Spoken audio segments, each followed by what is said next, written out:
MH11 Khatav time भ्रष्टाचार विरोधी जन आक्रोश। संविधानाच्या मार्गदर्शक तत्वावर आधारित समाज निर्मितीसाठी अॅट्रॉसिटी कार्यशाळा उपयुक्त, महासंचालक श्री सुनील वारे। समाजात सलोखा राहावा यासाठी महापुरुषांच्या विचारांचं स्मरण करून तसेच संविधानाच्या मार्गदर्शक तत्वांवर आधारित समाज निर्मितीसाठी अॅट्रॉसिटी कार्यशाळा अत्यंत उपयुक्त आहे, असं प्रतिपादन डॉक्टर बाबासाहेब आंबेडकर संशोधन व प्रशिक्षण संस्था बार्टीचे महासंचालक सुनील वारे यांनी केले। सामाजिक न्याय व विशेष सहाय्य विभागाअंतर्गत डॉक्टर बाबासाहेब आंबेडकर संशोधन व प्रशिक्षण संस्था बार्टी आणि सहाय्यक आयुक्त समाज कल्याण विभाग पुणे यांच्या संयुक्त विद्यमाने अनुसूचित जाती व अनुसूचित जमाती अत्याचारास प्रतिबंध अधिनियम 1989 व सुधारित अधिनियम 2016 या विषयावर एक दिवसीय प्रशिक्षण कार्यशाळेचे जिल्हाधिकारी कार्यालयाच्या बहुउद्देशीय सभागृहात आयोजन करण्यात आले होते। यावेळी सुनील वारे बोलत होते।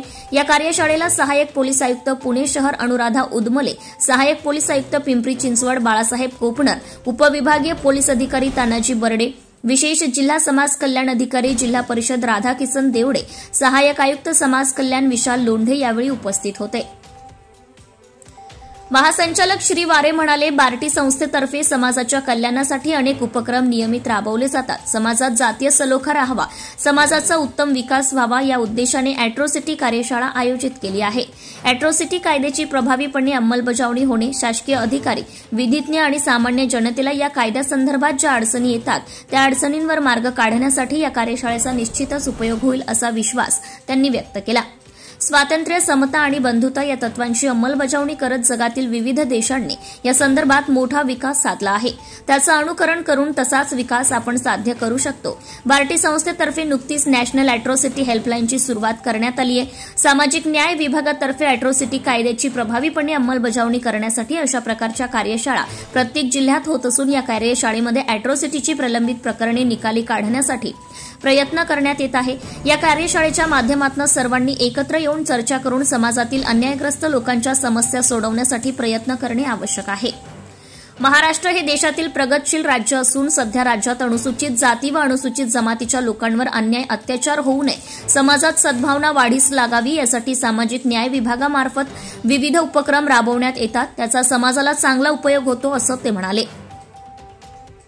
या एकदिवसीय कार्यशाळेत विविध वक्त्यांनी मार्गदर्शन केलं। यामध्ये अनुसूचित जाती व अनुसूचित जमाती अत्याचार प्रतिबंध कायद्याची पार्श्वभूमी या विषयावर सामाजिक वक्ते सुभाष केकाण, कायद्याअंतर्गत न्यायालयीन कामकाज पद्धती या विषयावर अतिरिक्त सरकारी अभियोक्ता मिलिंद दातरंगे यांनी सरन्यायालयीन प्रक्रिया या विषयावर सहाय्यक सरकारी वकील जावेद खान, सामाजिक सलोखा या विषयावर विशेष सरकारी वकील अमोल सोनवणे यांनी मार्गदर्शन केले।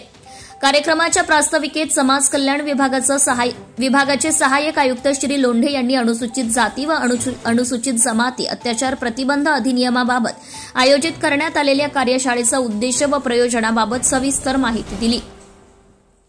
कार्यशाळेच्या सुरुवातीला संविधान उद्देशिकेचे वाचन करण्यात आले। कार्यशाळेला पोलीस, महसूल, सामाजिक न्याय विभागांचे अधिकारी, कर्मचारी व विविध सामाजिक संघटनांचे पदाधिकारी, प्रतिनिधी उपस्थित होते।